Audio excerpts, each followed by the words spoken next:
Moi, j'ai fait mon premier ultra en 2015 et j'en ai fait beaucoup ensuite. Mon activité m'a permis de faire beaucoup de courses. J'en faisais toujours plusieurs par an chaque année, des belles courses. Et en fait, effectivement, en tout cas pour quelqu'un comme moi, et je pense que d'autres se retrouveront là-dedans, pour aller au bout d'un projet ultra, il faut avoir une envie absolue d'aller au bout. Et si on y va avec une demi-envie, encore une fois, pour quelqu'un de mon niveau, c'est pas possible, ça marche pas. Et en fait, le fait d'en faire beaucoup, c'est comme tout, l'envie s'étiole un petit peu, le défi n'est plus le même, on sait qu'on y arrive, on sait qu'on l'a déjà fait. J'avais perdu le sens et le plaisir un peu.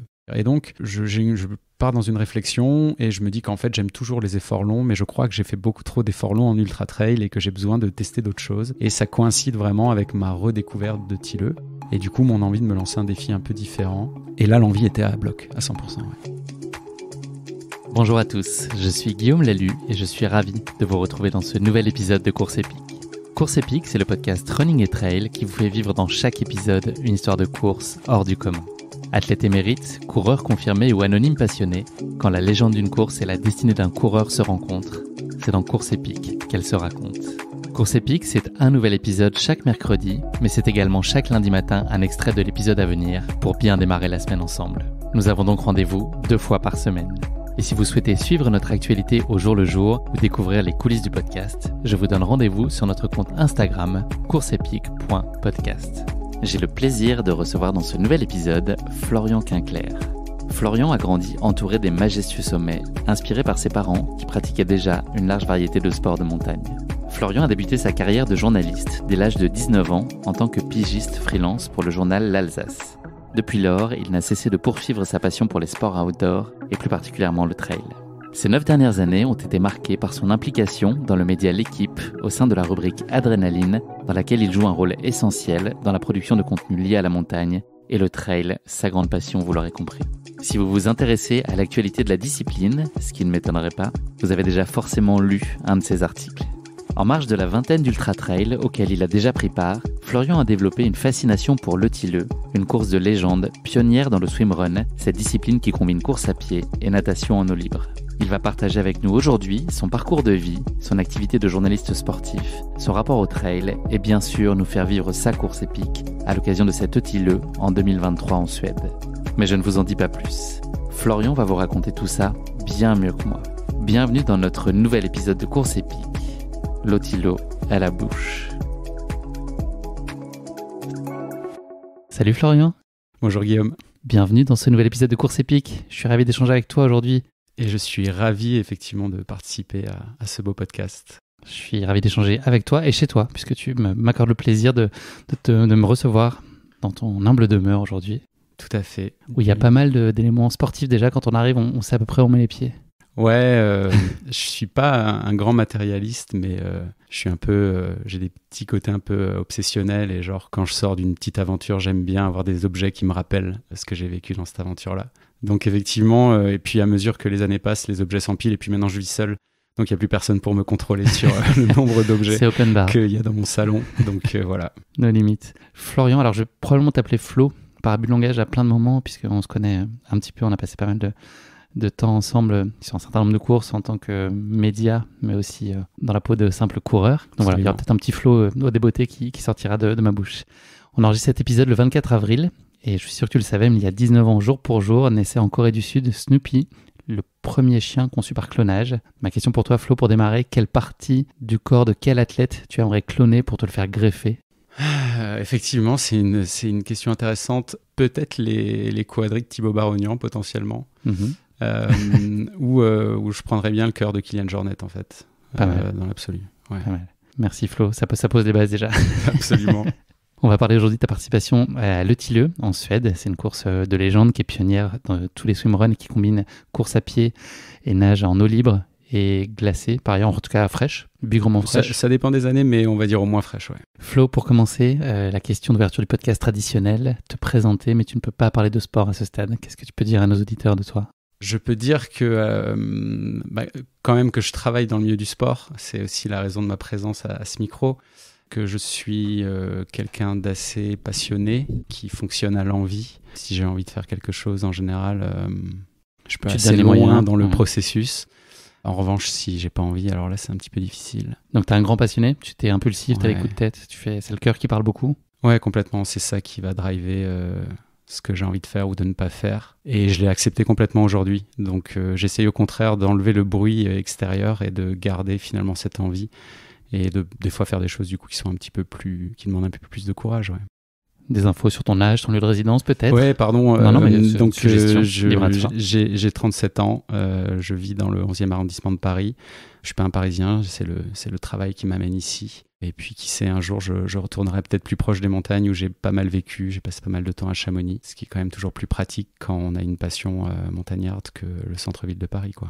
Transition toute trouvée, donc ton enfance elle a été marquée par les montagnes, puis un goût du sport qui a été assez marqué très vite, en tout cas un appel de l'extérieur qui a été très vite très présent. Est-ce que tu peux nous raconter un peu quelle place tout cet environnement a joué dans ta vie, et puis on voit l'influence que ça a pu avoir ensuite sur tes grands choix de vie. Est-ce que tu peux nous raconter un peu tout ça? C'était plaisir d'enfant, c'était quoi?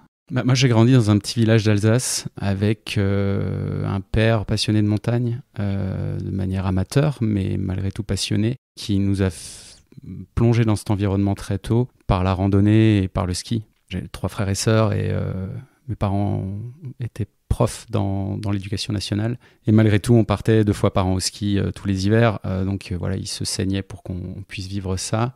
Ça n'a pas été un amour absolu tout de suite. Ça a été quelque chose qui a fait partie de ma vie. Et pour que ça devienne vraiment une passion, il a fallu que je me la réapproprie. J'ai fait d'autres sports avant ça. Et je dirais que c'est vraiment devenu ma passion à moi aussi, en école de journalisme, puisque c'est la carrière que j'ai voulu et que j'ai réussi à avoir. Donc autour de la vingtaine, un peu plus. Et ça a commencé par l'alpinisme d'ailleurs, ma première passion montagnarde. Mais pour revenir à ta question, grandir dans un petit village d'Alsace dans les années 90, c'était assez formidable. On avait une liberté absolue. On se promenait en vélo dans le village, on allait faire des cabanes en forêt, passer beaucoup de temps dehors. Et j'imagine que ça a joué un rôle aussi dans mes passions d'adulte. Ouais. La course à pied, elle a trouvé une place assez tôt aussi dans ta vie, l'athlétisme? Ouais, exactement. Mon père était athlète également amateur, spécialiste de 400 mètres. Et effectivement, assez tôt, enfant, j'étais dans un club d'athlétisme, quelque chose que j'ai lâché par la suite. Mais au moment de me remettre vraiment dans le sport, il y a eu une petite pause, on va dire, après le bac, en master. Alors, lorsque j'ai voulu vraiment me remettre au sport, c'est vers la course à pied que je me suis assez naturellement tourné, parce que c'est facile, parce que j'habitais à Marseille à l'époque, et parce que je suis aussi quelqu'un qui a besoin d'avoir un rêve devant lui, quelque chose qui l'anime, pour me lancer dans quelque chose, comme je l'ai dit. Et la course à pied, il y avait un semi-marathon à Marseille, et c'était un objectif à l'époque, ça me paraissait interminable de courir 20 km d'affilée. Pour autant, voilà, donc c'est ça c'était la course à pied, la natation aussi un peu. Et voilà, c'est 2 choses, c'est 2 composantes d'ailleurs qui vont faire partie des discussions de la suite. Mais il s'avère que c'est vraiment par ça que j'ai entamé mon petit parcours amateur dans l'endurance, ouais. Est-ce que tu étais très concerné par le sport de manière plus générale, à suivre l'actualité, les compètes, est-ce que tu as des souvenirs mémorables d'exploits sportifs ou des événements qui ont pu te marquer quand tu étais plus jeune? Ouais, alors, encore une fois, c'est en référence à mon père. Mon père, au-delà d'être un sportif du quotidien, c'est aussi un passionné de l'actualité sportive, notamment passionné par les Jeux Olympiques et l'environnement olympique, et même, je dirais presque la marque olympique. Ouais, les Jeux, c'était quelque chose d'assez sacré chez nous. Et je me souviens j'étais à Barcelone en 92 déjà, tout enfant, avec mon père. Le souvenir, ouais, je n'ai peu de souvenirs, j'avais 6 ans. Mais je me souviens par contre des Jeux de 96 d'Atlanta où j'étais un enfant et j'ai un peu plus de souvenirs qu'on a regardé de loin, mais où la dernière médaille de Carl Lewis, toutes ces choses-là, ouais, ça m'a vraiment marqué. Et je dois dire qu'aujourd'hui, je suis évidemment l'actualité sportive de mon milieu parce que c'est mon métier. Mais je ne suis pas un passionné du suivi sportif. Je n'ai pas une culture sportive énorme. Je ne m'intéresse pas au foot, par exemple. Je suis plutôt quelqu'un qui pratique énormément et je suis ce que je dois suivre pour être au fait pour mon travail, mais pas beaucoup plus. Ma passion s'arrête quand même souvent une fois que je suis rentré chez moi. Comment est-ce que tu te rêvais plus jeune? C'était quoi ton rêve? Est-ce qu'il était déjà autour du sport et éventuellement envisageait une pratique à haut niveau? Est-ce que le journalisme, l'écriture était déjà très présent? C'était plutôt ça ta clé d'entrée? Ou est-ce que tu voulais être pompier ou astronaute comme pas mal de tes copains de classe, j'imagine? Alors, l'histoire est un peu pompeuse, mais c'est la vérité. Aussi loin que je m'en souvienne, je voulais être journaliste. Et je voulais être journaliste à cause de Tintin. J'avais des Tintins dans ma chambre. Ce qui me faisait rêver, alors oui, l'écriture, elle est venue rapidement. J'ai beaucoup lu quand j'étais enfant. Mais ce qui me faisait rêver, c'est le côté aventure en fait de ce personnage qui traversait le monde. Alors, C'était bizarre, on savait même pas trop qu'il était journaliste parce qu'il poursuivait des méchants, mais finalement il est journaliste, Tintin. Et bref, et c'est ce fantasme-là qui m'a vraiment porté. Et je dois dire qu'il y a eu c'est venu tard en fait que je fasse le rapprochement avec ce que finalement j'ai pu faire moi dans ma vie, dans ma carrière professionnelle. Mais dans un marathon des sables, dans mon premier marathon des sables, d'un seul coup, dans un moment un peu difficile dans les dunes, je me suis vu Tintin et Capitaine Haddock perdus dans les dunes et je me suis dit que quelque part il y avait quelque chose de... Et les Dupont avec les barbes là qui se rallongent multicolores et tout ça. Ceux-là, je les ai pas vus. C'était pas dans ce niveau-là de détresse. Non, quand même pas, heureusement. Mais voilà, en gros, je me suis dit que j'avais un peu accompli mon rêve d'enfant, d'une certaine manière, et j'étais à ce moment-là, assez fier de ce truc-là, ouais. Est-ce que tu pensais qu'il y aurait du sport comme dominante ou est-ce que tu aurais pu être journaliste dans d'autres sociétés, cultures Alors, c'est tout naturellement venu par le sport parce que j'ai commencé à écrire très tôt, moi, dans les médias à 17 ans, dans la PQR, parce qu'on m'a dit que c'était comme ça qu'il fallait faire et c'est effectivement comme ça qu'il faut faire pour faire ce métier. En tout cas, s'il y a un conseil à donner, c'est bien celui-là, il faut commencer très tôt. PQR, c'est la presse quotidienne régionale. Pardon, oui, la presse quotidienne régionale. Et c'est par le sport, parce qu'à l'époque, je faisais du basket à un bon niveau, et c'est par là, du coup, que je suis rentré dans ce milieu-là. Mais ensuite, par la suite, non, j'ai travaillé plus d'ailleurs sur des questions politiques pendant mes études, et j'étais très intéressé par l'actualité politique quand j'étais étudiant, et je me voyais plus dans ce secteur-là. Encore une fois, le sport, j'adore, mais j'adore surtout le pratiquer. Et puis, il s'avère que la passion de la montagne s'est ajoutée à tout ça, plus une vie montagnarde ensuite à Chamonix. Et tout ça a fait un espèce de cocktail qui ont donné lieu finalement à ce qui est vraiment mon occupation aujourd'hui, quoi. Est-ce que l'équipe pour laquelle tu travailles aujourd'hui en guise de journaliste freelance, c'était un rêve déjà en soi, un rêve de longue date, ou ça s'est bien goupillé pour que tu arrives là-bas et ça te va très bien, ou est-ce que ça aurait été un accomplissement merveilleux qu'on puisse te dire que plus tard, quand tu serais grand, tu bosserais là-bas ? J'ai le souvenir de mon père qui achetait l'équipe pendant les championnats du monde d'athlétisme ou pendant les Jeux tous les jours. Pour moi, honnêtement, c'était pas quelque chose d'accessible d'écrire pour l'équipe. Quand en école de journalisme, d'autres étudiants disaient que leur objectif de carrière c'était de travailler pour l'équipe, moi je rigolais parce que je me disais qu'ils n'avaient pas du tout la réalité en face des yeux et que c'était pas possible presque. Et en fait, quand l'opportunité s'est présentée, parce qu'il y a eu une opportunité évidemment que j'ai saisie, j'y croyais pas trop. Et puis à l'époque, c'était pas vraiment l'équipe, c'était la rubrique Adrénaline qui était un peu en dehors de l'équipe à l'époque, qui avait un site à part, mais c'était la rédaction de l'équipe. Et toi, tu étais en charge de toute la partie montagne au sens plus large, ça a commencé le trail. Ça a commencé par l'escalade, puis derrière, j'ai eu de plus en plus de missions, toujours en freelance. Et effectivement, c'est devenu la montagne, l'endurance en montagne, et puis la montagne, on va dire, technique au sens large, donc l'alpinisme, le ski-alpinisme, tous ces sports un petit peu obscurs pour la rédaction de l'équipe, disons les choses clairement. Et voilà, j'ai fait ça vraiment... Parce que pas assez bankable ? Parce que trop niche, trop niche, un média, ça fonctionne, on le sait, par les recettes publicitaires. Pour qu'il y ait des recettes publicitaires, il faut des annonceurs. Pour qu'il y ait des annonceurs, il faut qu'il y ait des clics. Et pour qu'il y ait des clics, il faut qu'il y ait des sujets qui génèrent des clics. Et à l'échelle de l'équipe, oui, l'alpinisme, le ski-alpinisme, ça génère moins de clics. Mais l'équipe se veut être un média généraliste sportif et traiter l'intégralité des disciplines. Donc, ils sont vraiment ouverts au sport de montagne. Ce qui a beaucoup propulsé quand même la chose, ça a été le développement à marche forcée du trail et qui s'est trouvé une audience finalement qui consulte vraiment ces contenus-là. Est-ce que Kylian, il a eu un rôle particulier, Kylian Jornet, dans cette démocratisation et dans cet emballement qu'on a pu découvrir autour du trail, en tout cas dans l'intérêt du grand public qui est rentré par lui finalement dans le trail ? Absolument. Alors déjà, c'est grâce à ça que j'ai connu le trail aussi. C'est grâce à Kylian et à l'UTMB. Pour moi, il y a 3 marques qui ont fait qui ont propulsé le trail. C'est effectivement Kylian Jornet, athlète qu'on ne présentera pas, l'UTMB qui a quand même amené beaucoup de choses derrière lui. Et puis, mine de rien, je pense que Salomon a joué un rôle aussi dans ce qu'est devenu le trail aujourd'hui, en développant des produits vraiment qui ont un peu changé le game, entre guillemets. Mais Kylian complètement, et c'est un athlète global, c'est plus seulement un trailer, c'est un athlète qui a dépassé l'univers de son sport par ses réalisations sportives et par ses réalisations en montagne, notamment sur l'Everest il y a quelques années. Et finalement, dans l'outdoor, il n'y en a pas tant que ça des athlètes globaux. C'est quoi toi, Flo, le type d'événement ou d'histoire que tu prends le plus de plaisir à suivre à titre personnel dans le cadre de tes missions journalistiques, mais toi, ton cœur il bat un peu plus fort, dans quel contexte ? Il y a différentes choses, mais j'adore par exemple me déplacer. Je sais que c'est pas tellement dans l'air du temps, mais j'adore aller découvrir des nouveaux endroits et à travers ma pratique, c'est encore mieux. Donc j'adore ça. Ça me transporte, c'est des rêves d'enfant qui s'expriment. Mais je dirais que ce qui m'a apporté le plus de satisfaction et où j'ai eu l'impression de faire le meilleur travail, c'est les entretiens. C'est avoir la chance de passer des heures avec des athlètes d'exception. J'ai eu vraiment cette chance-là.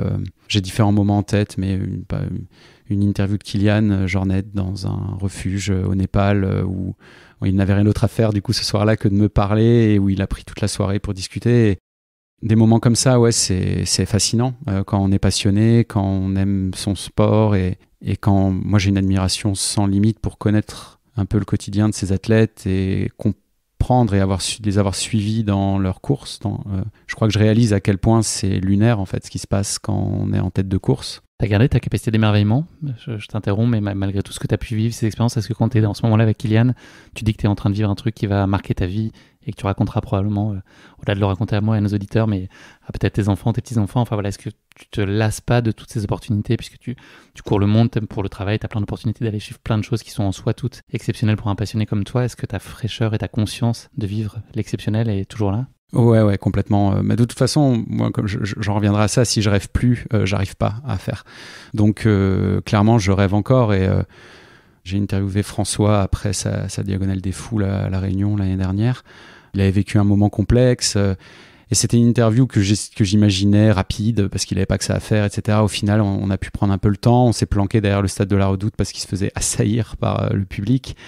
Et il a dit des choses super intéressantes et je me suis dit que c'était assez formidable en fait d'avoir la chance de discuter avec des personnages comme ça dans ce cadre-là après un événement comme ça. Et clairement oui, ça m'émerveille encore. Et le jour où ça arrêtera de m'émerveiller, je pense vraiment que cette partie-là je la ferai plus parce que les sacrifices il y en a quand même et le jeu n'en vaudrait plus la chandelle si ça m'émerveillait pas. Est-ce que tu trouves que la course à pied, notamment le trail et l'ultra-trail, c'est un terreau qui est particulièrement fertile pour des belles histoires ou des choses exceptionnelles à partager ? Ah oui, alors là, complètement. Et d'ailleurs, c'est comme ça que la médiatisation de la discipline est née. C'est que c'est des histoires un peu folles. La narration, elle est évidente. C'est des épreuves qui paraissent quasiment impossibles. Et en fait, il y a quelques milliers de personnes qui, chaque année, viennent au bout de ces courses immenses où les chiffres font peur, où comment on dort et comment vous dormez quand vous courez 30 heures. Enfin, toutes ces questions, elles génèrent beaucoup de fantasmes et donc, bien sûr, c'est un terreau infini. Et puis, effectivement, quand on passe 30 heures, 40 heures sur les sentiers, et même pas que 40 heures, je dis ça parce que je pense ultra-trail, mais quand on passe 6 heures, 7 heures sur les sentiers, on passe par plein de choses. On vit quelque chose d'intérieur très fort, on passe par des émotions parfois même indescriptibles, mais qu'on peut essayer de décrire, et c'est tout d'ailleurs... tout ce qui peut nous occuper, nous, dans notre métier. Et clairement, ça donne lieu à des histoires complètement folles. Parce que, quand on va très bas ou quand on va très haut dans les émotions, à l'inverse, la tendance inverse. Il y a des histoires formidables. Moi, j'en ai des dizaines qui me reviennent en tête, là, rien qu'en y pensant. Donc, clairement. Tu t'attaches aussi aux destinées de coureurs, peut-être de milieu et de fin de peloton. Est-ce que tu arrives aussi à vivre les mêmes émotions ? J'imagine que par la force des choses, peut-être pour l'équipe ou les sujets que tu es amené à traiter, tu as peut-être cet angle souvent un peu plus élite ou ce qui se passe devant. Est-ce que toi aussi, tu t'es pris aux tripes ? Peut-être ça rejoint aussi toi, ton activité de coureur qui est plutôt de ce niveau-là, milieu de peloton. En tout cas, c'est un peu tes histoires aussi. Est-ce que tu as beaucoup d'empathie et de fascination pour ces gens-là aussi qui passent des dizaines d'heures ou quelques heures, mais beaucoup plus que les autres sur les sentiers, enfin en tout cas beaucoup plus que la tête de course. Ouais, bien sûr. Alors moi j'ai quand même eu une chance, effectivement l'équipe c'est un média purement sportif qui fait des portraits d'athlètes et qui donne du résultat sportif, s'il fallait schématiser. Ils se sont ouverts et ils continuent de s'ouvrir à d'autres formats, et moi j'ai quand même eu la chance, et c'est d'ailleurs comme ça que j'ai commencé à écrire sur du trail, d'avoir la possibilité de raconter mes courses. Donc j'ai pas mal finalement quand même à travers les années écrit sur mes propres courses, et essayer de transmettre effectivement ces émotions de monsieur tout le monde qui se prépare et qui essaye de faire un ultra ou une autre course d'endurance extrême. Bien sûr, on sait très bien ce que c'est que de préparer ce genre d'épreuve, on sait le nombre d'heures nécessaires à y arriver, on sait que ça génère beaucoup d'émotions, on les voit dans les pelotons, les gens pleurer, de joie, de mal, voir un adulte pleurer, de toute façon ça laisse rarement de marbre, quoi. Et en fait, on voit pas souvent ça dans la vie, mais on le voit sur des ultras et on le voit beaucoup. Donc bien sûr que ces histoires-là sont intéressantes. Ces histoires-là, elles se racontent. Et moi, j'ai par exemple, à titre très personnel, une fascination pour ceux qui arrivent, finissent l'UTMB en moins de 20 heures, en moins de 21 heures, sont fascinants. Mais ceux qui arrivent 4 heures, 3-4 heures plus tard, quand toute la foule a quitté, il y a toujours un peu de monde, mais quand la plupart quand même de la foule a quitté le centre-ville de Chamonix, ces gens qui arrivent à la tombée de la nuit là, et qui sont des athlètes de très très bon niveau, qui font des sacrifices immenses pour arriver à boucler un UTMB en moins de 25 heures, ceux-là je les trouve remarquablement fascinants. Ils sont pas loin d'être les tout meilleurs, mais ils le sont pas. Pour autant, c'est incroyable de finir un UTMB en moins de 25 heures. C'est fou. Je vais faire le lien avec toi, ta pratique, que tu as commencé à nous expliquer juste là. Ton aspiration à l'ultra, ça a été très vite une évidence et un objectif que tu t'es fixé, ou est-ce que tu as vraiment été dans une logique de progressivité, d'explorer un peu les distances, les formats au fur et à mesure et te dire que ça passait, que tu pouvais ambitionner d'aller chercher plus haut, plus loin, plus longtemps? J'aimerais te dire que j'ai fait ça de façon très raisonnable et que je suis monté les étapes petit à petit quand on me pose, parce que moi ça fait quand même 10 ans maintenant que je fais des courses comme ça, quand on me pose la question de comment faut faire, faut pas faire comme je pense moi j'ai fait. Moi je fonctionne un peu au rêve et au fantasme, donc j'ai découvert le trail pendant une course d'alpinisme, parce que je parlais à quelqu'un dans les Andes qui avait fait l'UTMB et j'ai été d'un seul coup obsédé par l'UTMB. Donc moi, mon envie, ça a été de faire l'UTMB, ou en tout cas une course de l'UTMB. Et en gros, j'ai commencé le trail vraiment sérieusement en 2013. Et en 2015, j'ai fait la TDS. Donc moi, clairement, j'ai fantasmé ultra. J'ai pensé ultra tout de suite et je voulais vraiment faire un ultra. C'était ça qui m'habitait. Aujourd'hui, je pense différemment, très clairement, et je pense qu'on peut vivre des aventures merveilleuses et magnifiques en faisant 30, 40 ou 50 km. Ça fait déjà une super journée en montagne. On n'a pas besoin de passer 30 heures dehors. Mais clairement, à l'époque, c'était l'ultra qui me faisait rêver. Ouais. C'est quoi ton rapport à la compétition, à la performance? Est-ce que c'est une clé d'entrée dans ta pratique? Est-ce que c'est secondaire? Comment tu le placerais? Moi, j'ai été compétiteur, j'ai fait du basket beaucoup, mais aujourd'hui, c'est plus un critère, quasiment. Donc ça l'a été? Quand je dis aujourd'hui, c'est depuis que je me suis mis au trail et à l'ultra, ça l'a jamais vraiment été. Je trouve, en tout cas à mon niveau, à mon tout petit niveau, finir un ultra, c'est déjà une forme de performance en soi. De toute façon, la performance, elle est toute relative. Moi, je regarde pas, par exemple, les résultats de course. Je sais pas combien je suis, et honnêtement, ça ne m'intéresse vraiment pas. En revanche, je peux me donner un petit objectif de temps, par exemple, me connaissant un peu mon niveau. Voilà, donc c'est en ça, la performance, elle est toute relative. C'est la progression plus qui va m'intéresser et la capacité à ce que les années passent et à être toujours capable, finalement, de me lancer ce type de défi. Et surtout, moi, ce qui m'intéresse le plus, c'est pas d'être bon dans une discipline, c'est plutôt d'être capable, de manière pas trop ridicule, de finir des courses dans différentes disciplines de l'endurance. J'aime pouvoir nager longtemps, j'aime pouvoir faire du vélo longtemps, j'aime pouvoir faire du ski alpinisme longtemps, du ski de fond. Et c'est vraiment ça qui va me motiver plus qu'autre chose. Est-ce que tu peux être assez philosophe si ça se passe pas exactement comme tu l'as imaginé, l'objectif de temps que tu t'es défini, tu n'arrives pas à l'atteindre? Est-ce que c'est quelque chose que tu vas te traîner pendant longtemps ou tu passes très vite à l'objectif d'après? C'est une bonne question parce que j'ai fait un marathon dimanche que j'ai pas fait le temps que j'espérais. Donc je suis dans ce processus en ce moment même. Non, en fait, c'est assez étonnant, mais je me raconte un peu une histoire dans ma tête. Et l'histoire que je m'étais racontée avant ce marathon, c'était d'arriver à faire un temps précis parce que je pensais en être capable. J'ai pas réussi, j'ai mal géré.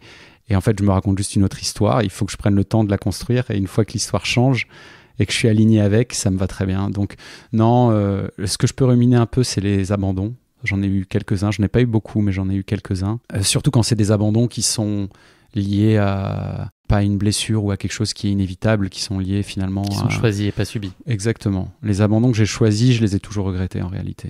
Que j'ai choisis par presque confort, on va dire. Ceux-là, je les ai regrettés.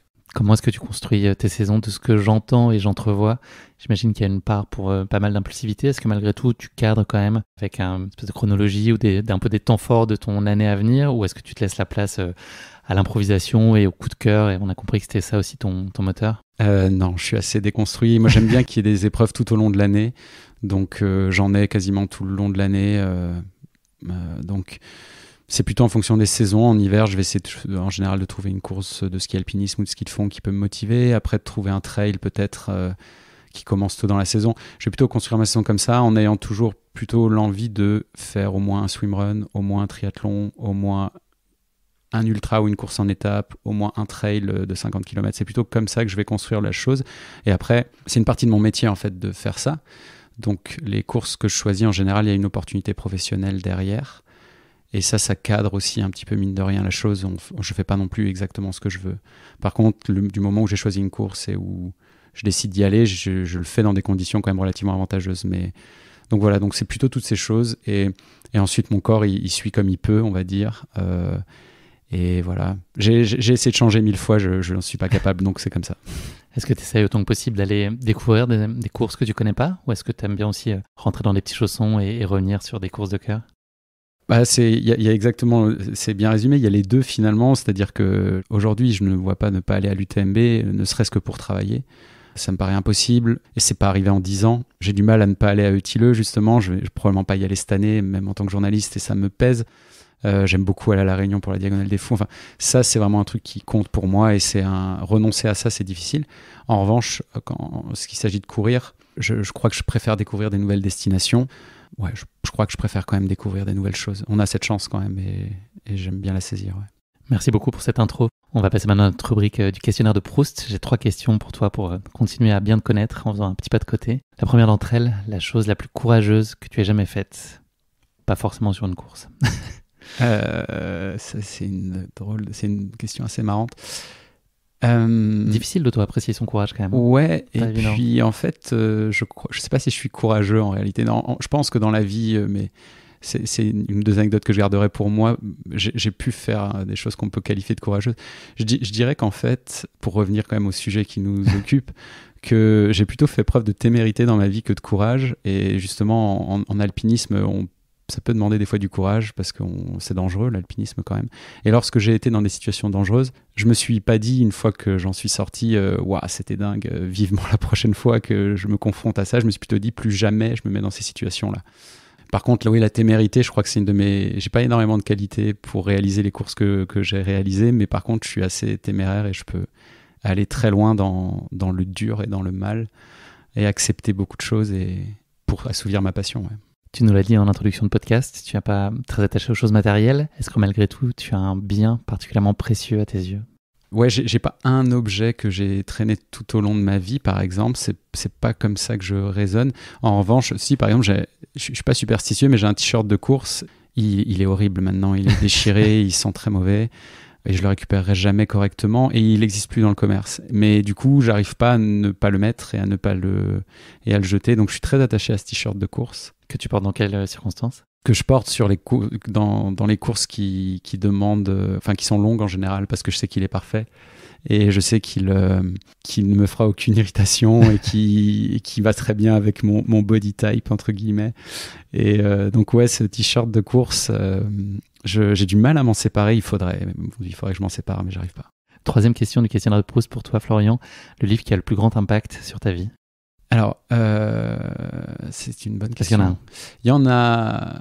Il y en a plein, en fait, évidemment, qui ont eu de l'impact. Un livre que j'oublierai jamais et qui me fait souvent résonner, et c'est assez étonnant parce que c'est un livre il est pas sinistre, mais c'est une thématique très lourde. C'est Si c'est un homme de Primo Levi. C'est un livre je l'ai lu très tôt et je l'ai relu plusieurs fois depuis, qui m'a pas mal retourné quand j'étais plus jeune. C'est un livre qui parle de l'univers concentrationnaire et c'est Primo Levi qui raconte son expérience dans les camps à Auschwitz en tant que juif déporté. Et il est fascinant ce livre parce que évidemment il décrit le quotidien de cet univers terrible, mais aussi il s'attache un peu à ses acteurs et il va vraiment essayer de comprendre l'homme à travers finalement ces situations complètement extrêmes. Et il y a une anecdote, enfin il y a quelque chose qui raconte dont je pense souvent quand je cours. C'est bizarre de faire ce rapprochement, mais malgré tout je le fais. Il explique par exemple qu'en hiver ils sont complètement obsédés par le froid et ils ressentent que le froid et c'est une douleur qui occupe tout leur esprit. Et ils pensent qu'à l'été en se disant vivement cet été on aura plus froid.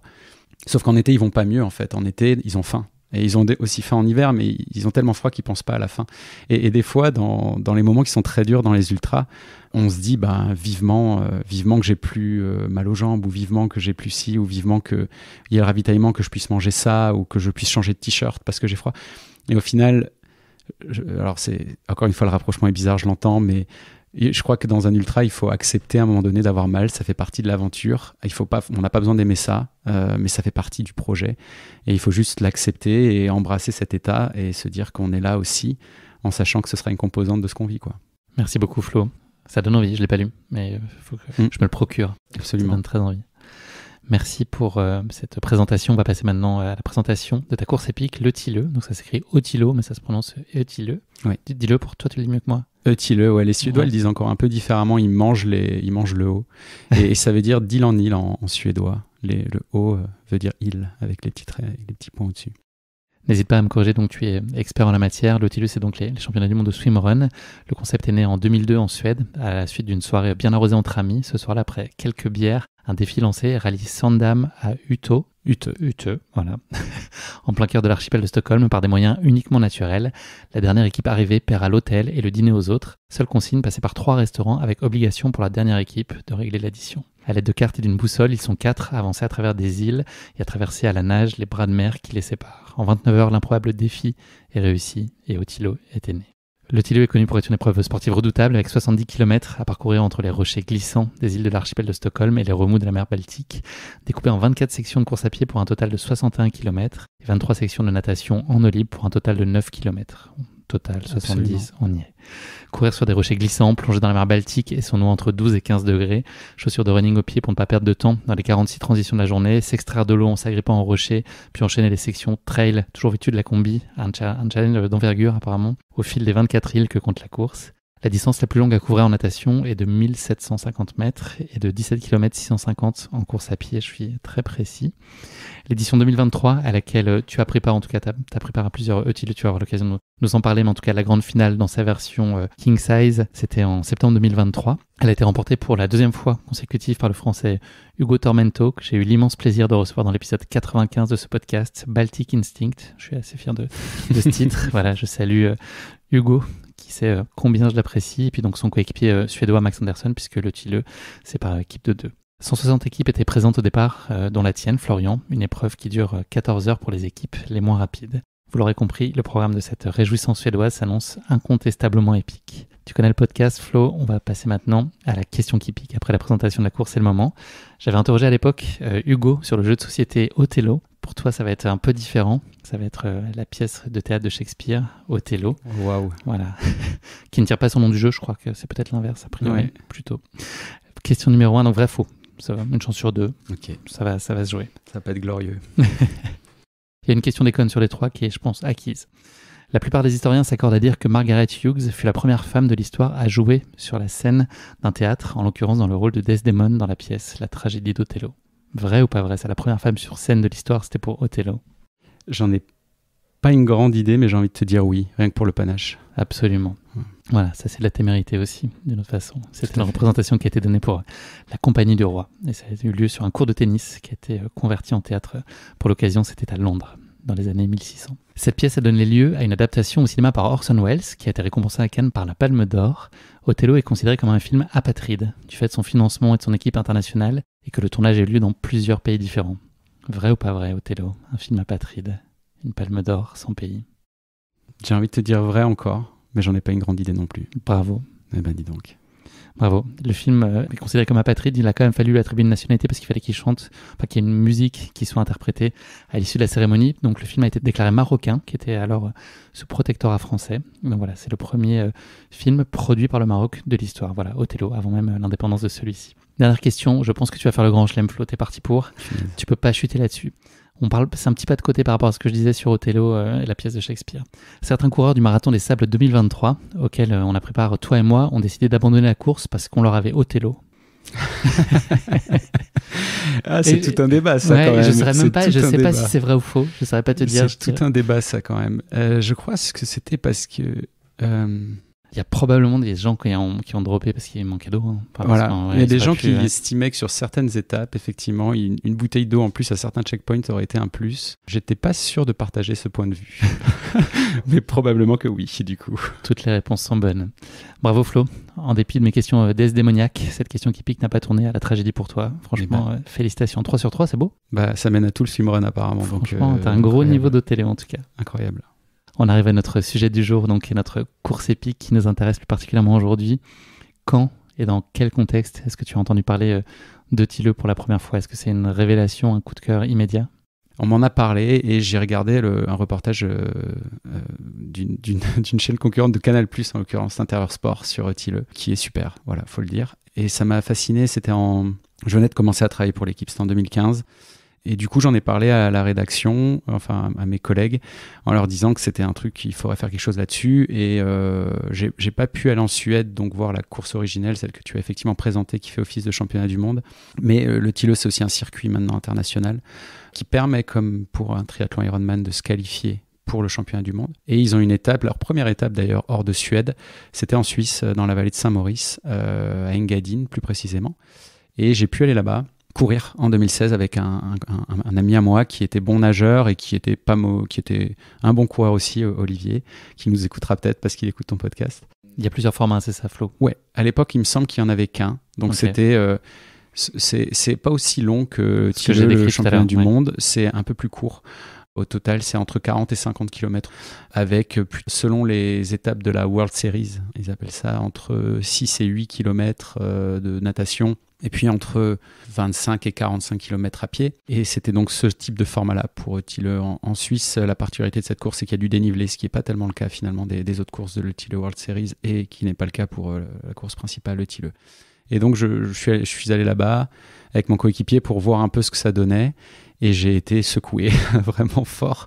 À l'époque, c'est l'année où j'ai fait l'UTMB, donc j'étais plutôt en forme quand même. Et on a déjà eu beaucoup de mal à tenir les barrières horaires. C'était la première fois que j'étais confronté dans ma vie à des barrières horaires.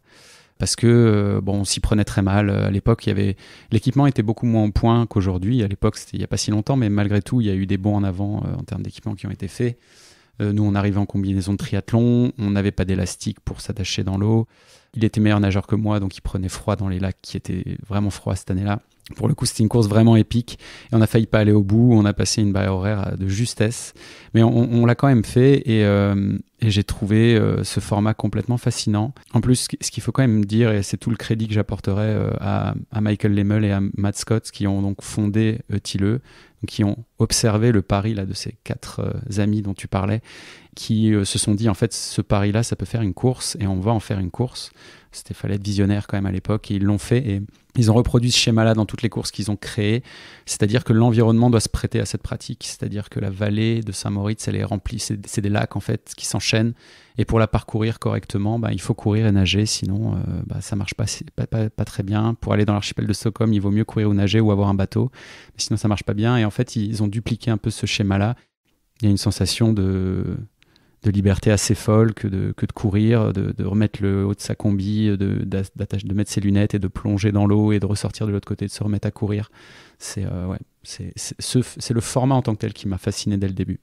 Et comment tu as ressenti cette dynamique à deux qui est un peu différente, qui est très différente d'ailleurs de ce qu'on peut vivre entre elles, même s'il y a beaucoup de solidarité mais qui s'exprime un peu différemment, là, le fait d'avoir cet équilibre à trouver ensemble? C'est assez fascinant et ça existe dans d'autres épreuves de grande endurance. Ça existe en ski alpinisme, par exemple. Toutes les grandes courses de ski alpinisme se font à deux. C'est souvent un enjeu, on va dire, de sécurité qui pousse à ce que ça se passe comme ça. On passe quand même beaucoup d'heures dans l'eau. C'est quand même bien d'être deux pour accompagner son partenaire s'il a des difficultés.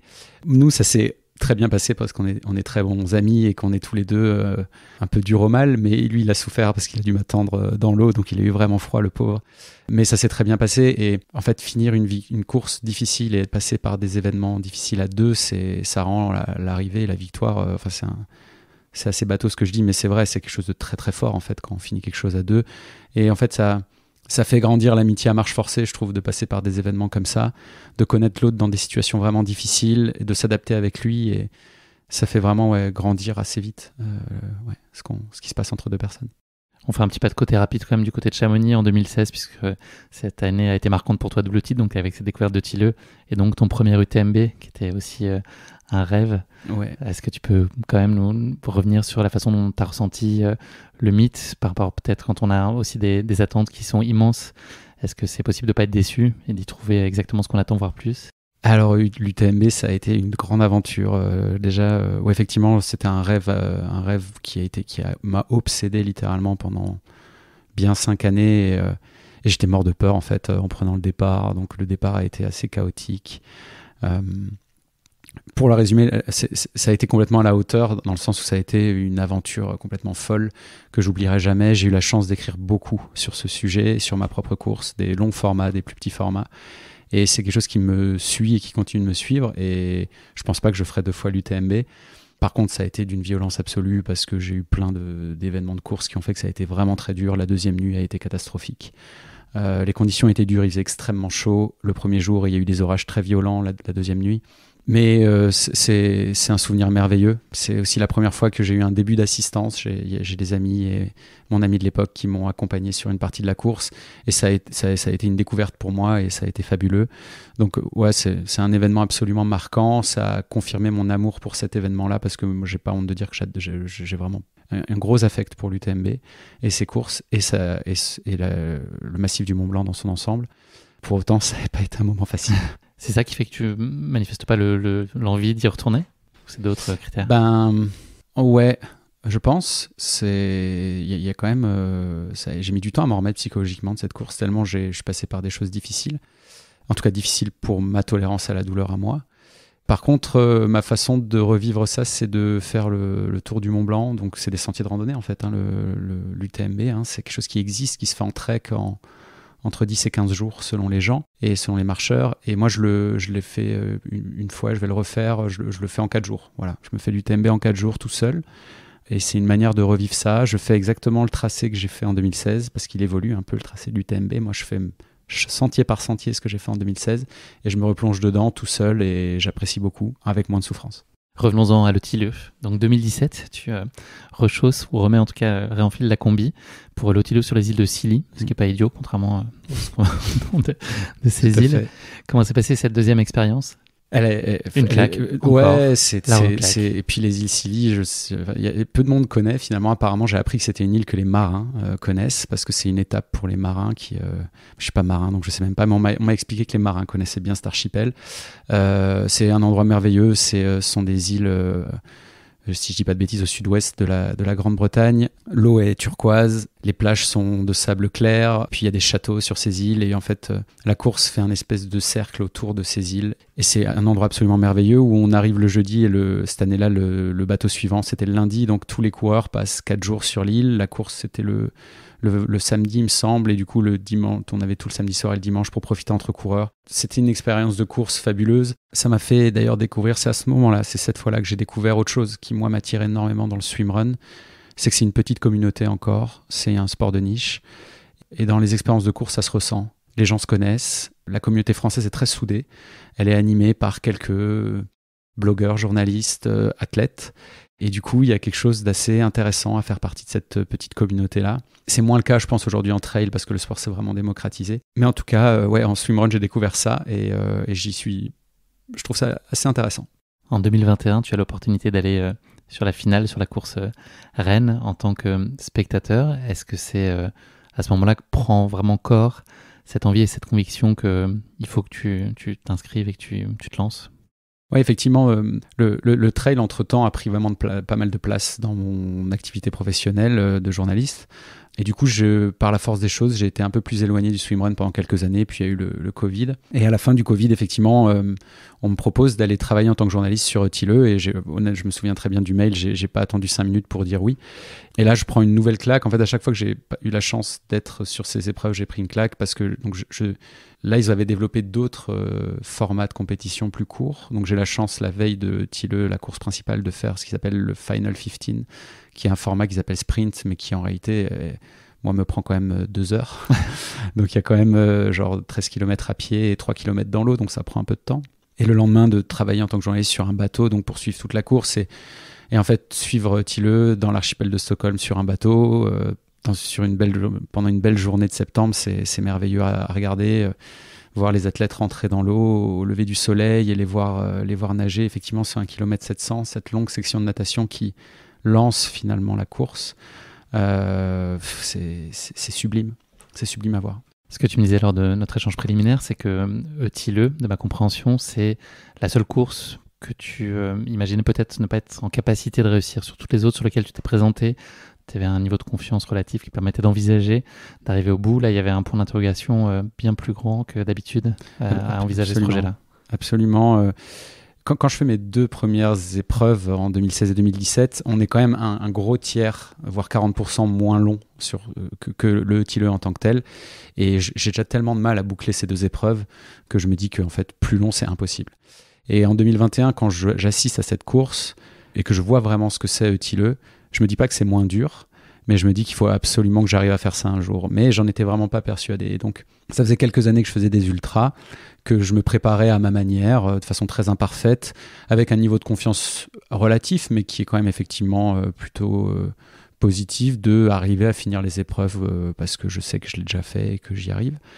Tilleux, j'en étais vraiment pas sûr, donc je me suis préparé un peu plus sérieusement et studieusement, on va dire. Je me prépare quand même toujours, mais plus studieusement que les autres. Et j'étais vraiment pas sûr d'aller au bout. Ouais. Et c'est d'autant plus stressant, angoissant, qu'on emmène quelqu'un dans l'aventure. On le fait à 2, donc bâcher seul, c'est quelque chose, mais obliger quelqu'un d'autre à s'arrêter, je crois que c'est encore plus dur, quoi.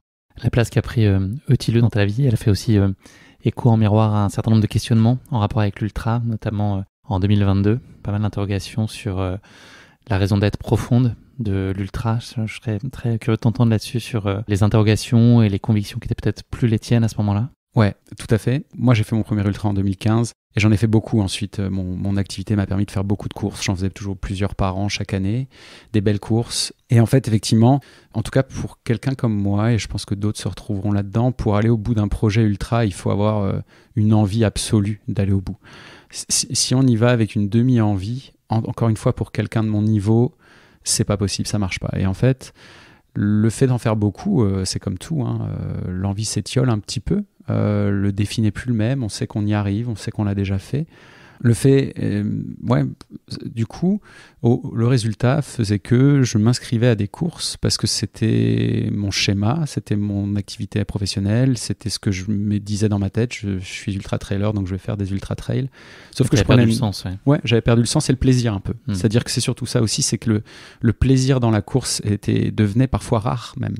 Et en 2022, effectivement, je me souviens de cette expérience à Madère où on m'invite en dernière minute à Madère et où je m'inscris du coup, vu que je suis là-bas sur l'ultra qui est dur, hein, que j'avais déjà fait en plus, et où à aucun moment du processus j'ai pris du plaisir, que ce soit avant, pendant, après. J'ai fini par même abandonner cette course à cause d'un fait de course un peu invraisemblable. Et à part de voir la beauté de Madère, parce que c'est une île merveilleuse, il n'y a aucun plaisir. Et donc, je pars dans une réflexion et je me dis qu'en fait, j'aime toujours les efforts longs, mais je crois que j'ai fait beaucoup trop d'efforts longs en ultra trail et que j'ai besoin de tester d'autres choses. Et ça coïncide vraiment avec ma redécouverte de Tilleux. Et du coup, mon envie de me lancer un défi un peu différent. Et là, l'envie était à bloc, à 100%. Ouais. Est-ce que tu as trouvé la préparation pour Tilleux contraignante avec cette brique assez centrale de natation qu'il a fallu ajouter, oui. Que toi tu avais exploré un peu plus jeune, mais là c'est quand même une autre approche. Est-ce que tu as un souvenir vraiment d'une exigence particulièrement marquée pour cette préparation-là ? Ah, complètement. D'autant que j'ai commencé cette préparation en vivant à Marseille, où il y avait la mer, où je pouvais aller nager en mer et m'entraîner vraiment en swimrun, et je l'ai poursuivi parce que je suis revenu vivre 100% à Paris, dans une piscine municipale, puis dans un club de natation. Et oui, j'ai trouvé ça contraignant. Encore une fois, dans ma logique à moi, mettre les baskets et aller courir à Paris, ça me plaît toujours et ça m'a toujours plu.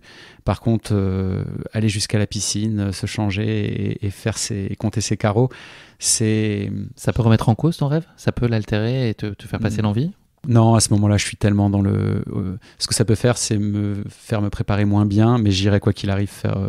Ma façon de fonctionner, de raisonner, fait que je foncerai dans le mur quoi qu'il arrive. Je vais pas être le style de personne peut-être probablement plus raisonnable qui vont se dire, en fait, je suis pas prêt, je vais peut-être pas le faire. Moi, je vais y aller et puis ça va être horrible et je vais tout faire pour advienne que pourra. Moi, c'est plutôt ça. Sauf qu'il peut. Est-ce que tu peux nous parler de ton partenaire, puisqu'on l'a dit, c'est par équipe de 2, ouais. Qui ce sera, et puis qu'est-ce qui était important à trouver pour toi comme critère, paramètre, être sûr que ça fonctionne bien entre vous ? Ouais, c'était un paramètre énorme. N'ayant aucune expérience sur cette course qui est quand même dure et pour lequel j'avais un niveau malgré tout... mon niveau, j'étais plutôt très à la limite d'être capable de faire une épreuve de cette envergure-là, notamment en natation. Quand même 9 km à nager en eau libre, effectivement dans la mer Baltique, donc potentiellement selon la journée dans des conditions vraiment pas faciles. J'ai eu la chance donc d'être invité, donc de pouvoir emmener quelqu'un dans cette aventure de façon assez facile pour lui. C'est en parlant avec Hugo, donc Hugo Tormento dont tu as parlé, qui est probablement le meilleur swimrunner du monde en ce moment, qui est aussi quelqu'un qui est extrêmement sympathique et que je salue aussi s'il nous écoute. C'est en parlant avec lui qu'il m'a parlé d'un swimrunner qu'il connaissait, qui s'appelle Jean-Nicolas, qui est parisien. Vu qu'on se connaît un peu, il m'a dit en plus le courant entre vous passera bien, et c'est quelqu'un qui a l'expérience de la course, c'est un très bon nageur. Le courant dans l'eau, c'est dangereux, faites gaffe. Effectivement. Ouais. Ça dépend dans quel sens il va. Si de face, c'est compliqué. Ouais. Mais donc voilà, il me présente Jean-Nicolas et on se parle un peu sur Instagram, et puis on va faire une séance, un run ensemble, et en fait, effectivement, le courant est très bien passé. C'est quelqu'un qui est extrêmement positif, ce genre de personne qui, même quand il y a de l'adversité absolue en face dans la course, il y a toujours le sourire, et qui est un fort nageur et qui a une grosse expérience du swimrun, qui m'a complètement accompagné là-dedans, avec beaucoup de bienveillance, sans jugement, malgré mon petit niveau de natation la première fois qu'on a nagé ensemble. Et d'ailleurs, à la fin aussi, ses épaules doivent se souvenir de Thilleux encore aujourd'hui, je pense. Parce que voilà, il m'a tiré un petit peu. Mais ouais, donc belle rencontre et expérience de course avec lui. Bah voilà, je me suis pas trompé, on ne s'est pas trompé, ouais. On commence à s'approcher dangereusement de début septembre 2023. Tu connais quelques jours qui précèdent, qui sont un peu agités. C'est peut-être pas la meilleure config pour préparer le plus sereinement un tel événement, un tel rendez-vous. Oui, alors il s'avère que le calendrier Thilleux est, selon les années, soit le même week-end, soit un week-end de décalage avec l'UTMB. Donc l'UTMB, c'est quand même compliqué de ne pas y travailler. Donc, c'est intense, on travaille. C'est intense, hein, on travaille. Plus les années passent, plus on travaille sur l'UTMB. Donc ça fatigue, effectivement, comme tu dis. Et puis j'avais en plus un mariage d'un ami assez proche, très proche même, ce même week-end. Donc j'ai essayé de faire coïncider tout ça et de prendre un vol le plus tard possible pour la Suède. Et ça m'a fait pas mal douter parce que beaucoup de fatigue, un peu de fête. Et du coup, pas du tout moi je pensais arriver quasiment 4 jours avant en Suède dans mon plan initial. Je suis arrivé la veille. Donc pas du tout l'idéal, mais on a fait avec. Tes objectifs sur la course, à tes ambitions, est-ce que c'est le plaisir? Est-ce que c'est finir? Est-ce que c'est autre chose? Ouais, mais mon objectif, c'est de finir. Comme tu le dis, de le finir de la façon la moins violente possible, de la moins difficile possible. C'est 90% des courses que j'ai fait ces dernières années, c'était ça. C'est finir parce que c'est dur. Même 50 km, c'est dur, on va pas se mentir. C'est de finir dans les meilleures dispositions possibles et effectivement en étant à son niveau et à son rythme. Thilleux, pour le coup, il n'y avait pas de question de performance, il fallait juste que je sois à mon niveau. Enfin, être à mon niveau, ça permettait éventuellement de finir, pas plus. Voilà, on a 14 heures, il me semble, pour finir Thilleux. Je doutais de prendre 14 heures, d'arriver à le finir en 14 heures. Bon, ça s'est quand même pas trop mal passé finalement. Mais j'arrive juste avec l'envie de finir et d'arriver, de poser le pied sur Utö après ce long voyage dans l'archipel de Stockholm. Ouais. On n'en a pas parlé peut-être sur tes expériences précédentes sur place, mais quelle ampleur a cet événement sur place? Est-ce qu'il y a un semblant d'élan et de ferveur populaire, peut-être même très local, ou est-ce que c'est un événement relativement confidentiel? Dans Stockholm, en arrivant, à part voir des pool boys sur le sac des gens, c'est un événement assez anonyme. En revanche, sur l'île de départ à Sandam, il y a un peu de monde qui se lève très tôt pour venir voir le départ. Et ensuite, sur les îles qu'on traverse, en revanche, effectivement, là, mais de manière très locale, il y a effectivement toute l'île qui est là et qui applaudit les coureurs. C'est d'ailleurs une des choses que je trouve hyper fascinante dans Thilleux, c'est qu'on traverse à la fois des îles absolument inhabitées, où il n'y a même pas un sentier, où il n'y a jamais un homme qui a mis les pieds ici, mais qui a vécu, en tout cas, qui a passé quelques heures, non. Et on traverse des îles qui sont habitées, où il y a des maisons, où il y a des pelouses parfaitement coupées, comme en Suisse, et où il y a des gens absolument adorables qui sont là et qui nous encouragent. Donc, une ferveur très locale. Ça y est, on est le lundi 4 septembre 2023, c'est le grand jour. Tu touches au but, là c'est le départ, c'est le moment. C'est quoi ton sentiment à cet instant-là? Il y a de la place que pour l'impatience ou il y a autre chose? Il y a pas mal de peur. Le départ de Thilleux est relativement anxiogène dans le sens où on commence par prendre un bateau qui part dans la nuit et on est tous sur ce bateau. Enfin, il y a 2 bateaux pour être précis, on est tous là-dedans et on s'équipe. Et une fois qu'on quitte le bateau, on n'a plus que nos affaires de course, notre combi, notre bonnet de bain et on arrive à Sandam. Beaucoup de stress, mais Jean-Nicolas, donc mon coéquipier, lui était beaucoup plus détendu et a eu les mots qu'il fallait pour me détendre. Et au final, le stress est passé assez vite.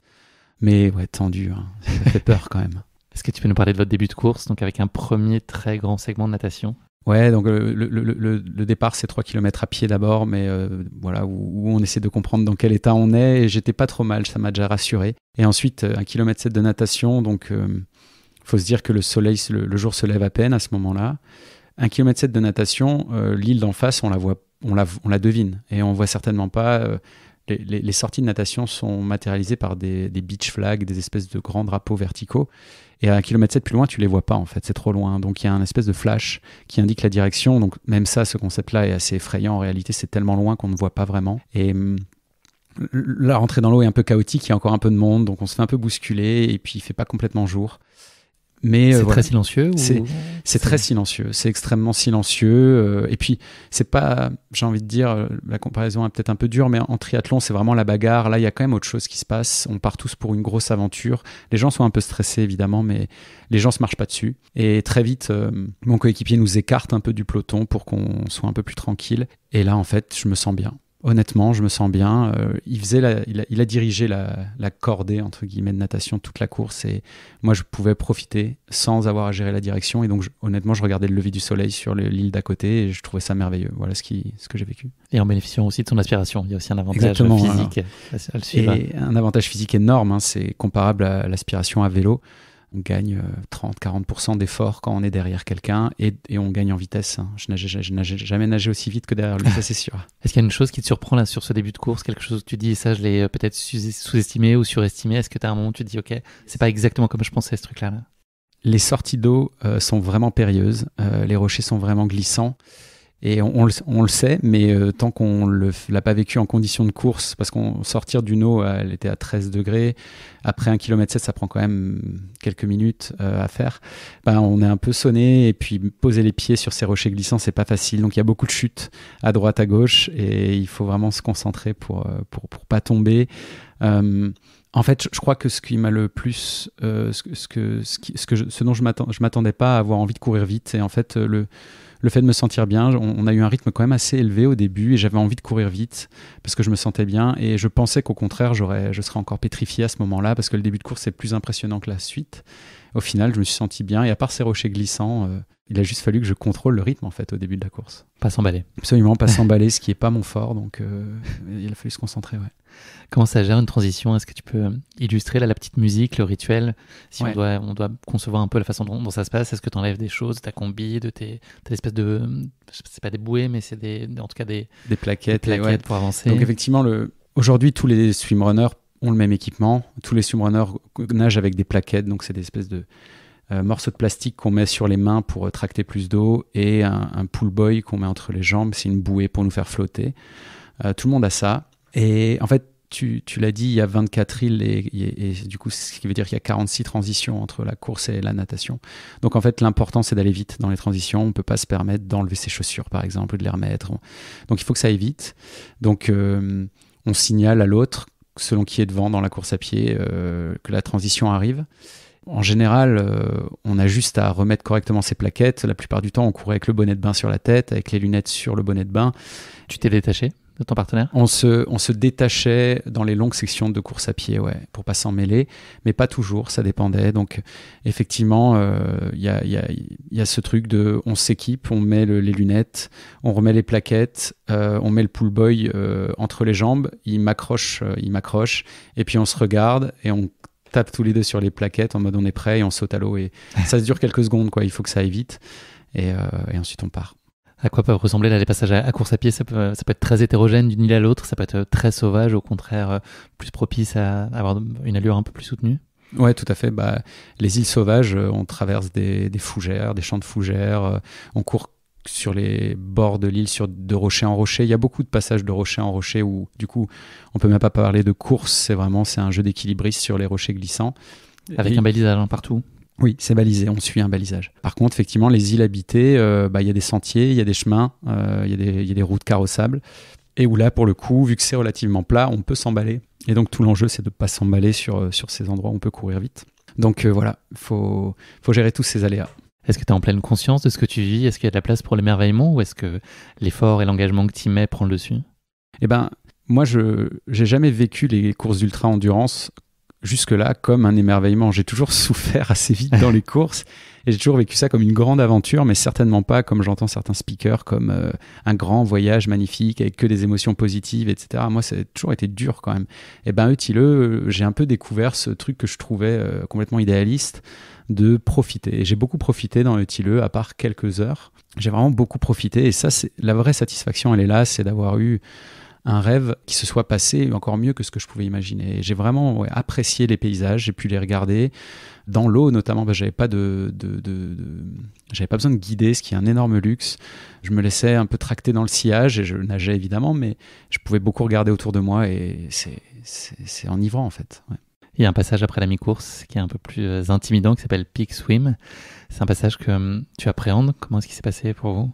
Oui, donc c'est effectivement c'est la nage de cochon, enfin la section de nage de cochon où c'est entre deux îles qui sont plus exposées. Voilà, plus exposées. On n'est pas du tout protégé par un bras d'île ou par une autre île. C'est en plein courant et ça dure, c'est quand même 1,4 km. Et donc effectivement, j'appréhendais beaucoup ce peak swim, d'autant que c'était quand même une journée où il y avait du vent, donc c'était pas non plus une journée calme plat. 1,4 km, c'est quoi en termes de temps, pour avoir une idée ? 30-35 minutes, peut-être là un poil moins, mais ouais. Et au final, je m'en faisais tout un plat, et le fait d'être dans l'eau et de m'y sentir quand même bien, de voir qu'on allait dans la bonne direction, et de voir que je me faisais pas tant chahuter que ça a été aussi finalement un plaisir. Et en fait, il y a quand même quelque chose d'assez satisfaisant quand on a peur de quelque chose et qu'on se rend compte qu'en fait, les choses mises en place autour de soi et ce qu'on a mis en place font que ça fonctionne malgré tout. Il y a quelque chose de très très satisfaisant là-dedans, donc c'est ce que j'ai vécu là-bas, ouais. Et ensuite, un peu plus tard dans la course, un long passage en course à pied qui fait grosso modo, si on grossit le trait, l'équivalent d'un semi-marathon, avec une grosse île avec 17 km et une autre qui complète les 3-4 km manquants. C'est un moment qui va être à la fois plaisant, mais c'est aussi un petit moment où la course prend une autre tournure, à la fois pour Jean-Nicolas qui est un tout petit peu moins bien, et puis toi qui aussi connais un premier coup de moins bien.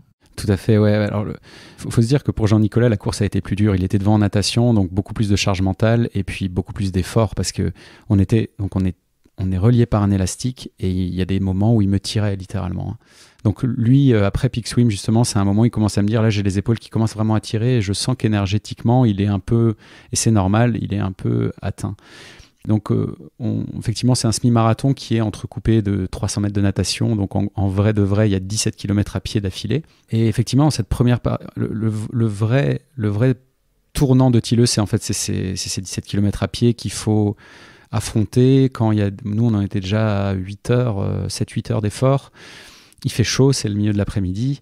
Et courir 17 km à ce moment-là sur des chemins certes plats mais qui font que monter et descendre quand même, c'est des faux plats montants et descendants uniquement, c'est un challenge et le tournant est là. Donc lui au début il est moins bien et on adapte le rythme, on se parle et en fait il va un peu mieux et moi en fait je fais une erreur de débutant comme j'en fais souvent, c'est-à-dire que je mange pas ce qu'il faut que je mange à un ravitaillement qui pour la petite histoire est un ravitaillement géré par des habitants, un ravitaillement un peu sauvage mais que tout le monde accepte bien volontiers. Et j'ai un problème d'estomac, de digestion qui effectivement a pour conséquence 1h30 de course vraiment vraiment difficile avec des vomissements, etc. Et qui me font un peu peur, mais à la fois on est quand même là, à ce moment-là de la course, plus très loin du but, on est dans les temps. Donc a priori, même dans la douleur totale, ça peut aller au bout. Ouais. Il y a un moment d'appréhension d'ailleurs au moment où tu dois te remettre à l'eau pour sortir de cette île. Oui, tout à fait. Juste avant, j'arrivais plus à courir, je marchais, j'arrivais plus à manger, je vomissais même l'eau que je buvais. Et donc, je savais pas trop comment mon corps allait se comporter dans l'eau froide. J'avais honnêtement, à ce moment-là, peur de faire un petit malaise potentiellement. Je me sentais très faible. Et il s'avère qu'au final, l'eau froide, être à l'horizontale dans l'eau froide, sur ces 400 mètres de natation qui ont suivi, m'ont quasiment réparé l'estomac et j'ai pu manger en sortant de cette section. Et là, c'était quasiment joué du coup. Comment est-ce que vous vivez notamment les 3 derniers kilomètres de la course ? La dernière transition est faite, ça y est, vous sortez, vous êtes sur la dernière île. Ouais. C'est déjà réussi à ce moment-là ? En tout cas, moi, le moment où c'était réussi, c'est le moment où je suis sorti de cette section de natation et où j'avais plus mal au ventre. Et là, il reste grosso modo 1h30, une grosse heure de course. C'est des petits enchaînements. Et moi, là, je comprends que c'est bon, que c'est gagné, qu'on va aller au bout. Lui, il en a pas jamais douté, m'a-t-il dit plus tard, mais moi, j'en doutais quand même fortement. Et là, j'étais euphorique, honnêtement. J'arrivais de nouveau à courir. Je faisais que parler. Enfin, c'était génial. Et puis, à ce moment assez magique où on met le pied sur Utö. Le défi originel, c'est effectivement d'aller de Utö à Sandam d'ailleurs d'abord, mais la course a toujours été de Sandam à Utö. L'arrivée est certes à 3 km au milieu de l'île, mais le défi, c'est de mettre pied sur l'île. Et il y a des gens qui sont là pour nous accueillir et nous dire bienvenue sur l'île d'Utö. Et ça met en perspective ce voyage, quoi, parce que c'est un voyage, Utö, c'est vraiment un voyage au cœur de l'archipel de Stockholm. C'est quelque chose qui se fait en bateau. Normalement, ça ne marche pas de le faire par ses propres moyens. Et d'être arrivé au bout de ça, d'avoir en tête ce tracé, quand on met pied sur Utö, c'est un moment qui est... Ouais, moi, j'étais très ému. Vous bouclez donc les 70 km de votre Utö en 12 h 4 minutes et 37 secondes à la 66e place. Je te la prends peut-être puisque tu regardes je ne savais pas. 66e. Le sentiment qui prend le dessus à l'arrivée. Et est-ce qu'il y a déjà de la place pour la nostalgie de c'est fini ? Le sentiment à l'arrivée, c'est j'ai été très ému. J'ai pleuré, ce qui ne m'arrive pas souvent dans la vie, mais ça m'est arrivé sur quelques arrivées. Ça m'est arrivé à Utö. Et beaucoup de reconnaissance pour Jean-Nicolas. C'est un sentiment qui m'a jamais quitté parce que c'est en grande partie aussi grâce à lui que j'ai pu réaliser ce rêve-là. Derrière, c'est juste des moments incroyables. On est dans un très bel hôtel sous un chapiteau et tout le monde finit et on boit une bière tous ensemble. Et non, je suis pas nostalgique parce que j'ai réalisé ce rêve et que ça s'est bien passé. Et au contraire, j'ai envie de le dire à tout le monde. Donc c'est vraiment une grande joie. Ouais. T'es surpris par ce résultat, enfin au-delà de ça, la façon dont ça s'est passé ? Ouais, très surpris. Encore une fois, ça m'est pas arrivé souvent. C'est la course qui s'est le mieux passée de ma vie et en fait, il y a quelque chose d'assez formidable de se dire que dans quelque chose qui m'a tellement habité, c'est à cet endroit-là que ça s'est le mieux passé. Donc, qu'est-ce que vous avez bien fait particulièrement ? Qu'est-ce qui a fait que ça a été cette fois-là quasi idéal ? Je pense que c'est vraiment tout un tas de paramètres qui ont fait que. Et effectivement, Jean-Nicolas a pacé, a mis une allure hyper cohérente par rapport à nos niveaux. Et il a bien compris mes forces et mes faiblesses très tôt. Et il a vraiment géré ça, parce que c'était lui notre guide, on va pas se mentir. Il a vraiment géré ça très correctement. On a bien géré l'alimentation malgré tout, sauf ce petit écart.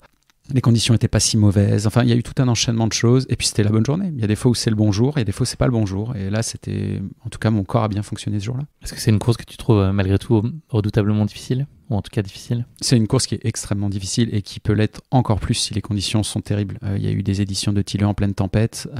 S'il fait froid, s'il pleut, s'il y a du vent, s'il y a du courant, s'il y a des vagues, ça devient quelque chose de monstrueux. Mais sinon, oui, c'est une course, ça demande énergétiquement, c'est très très très demandant parce que c'est de l'eau froide, parce que on fait que rentrer, sortir de l'eau.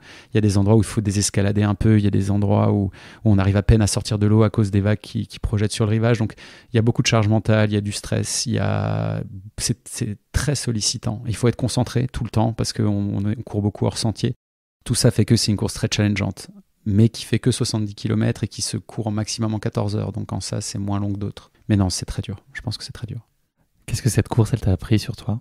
Honnêtement, la grande découverte, c'est que en fait, une course, elle peut bien se passer. C'est quasiment ça, la grande découverte. C'est que ça peut arriver, en fait, que ça se passe vraiment bien. Et c'est quelque chose que je sais mais ça se passe vraiment bien quand on a vraiment mis toutes les chances de son côté. Et quand on s'est préparé un peu correctement, quand on a un peu réfléchi à ce qu'on faisait. Et c'est pas pour autant que je le fais maintenant, mais en fait, c'est très satisfaisant d'avoir bien géré une course. Quand j'ai passé 10 ans à les gérer très mal, mais à les finir quand même. Voilà. S'il n'y en avait qu'une, l'image que tu retiendrais, c'était Utö ? C'est cette première natation avec ce lever de soleil où j'avais plus peur, en fait, où d'un seul coup je me sentais bien et je me suis dit, je suis content d'être là. Voilà. Et c'est pas toujours, encore dans les débuts de course, souvent je mets du temps à me mettre dedans, je mets du temps à vraiment apprécier ce qui se passe, voire des fois j'apprécie pas totalement. Là, dès le début, je me suis dit, je suis content d'être là, je suis bien là où je suis. Et c'est exactement ça que j'ai envie de vivre aujourd'hui, quoi. Est-ce qu'il y a des chances qu'un des prochains week-ends de septembre dans les années à venir, on te croise du côté de la Suède en combinaison ? Oh bah oui. T'as pas dit ton dernier mot ?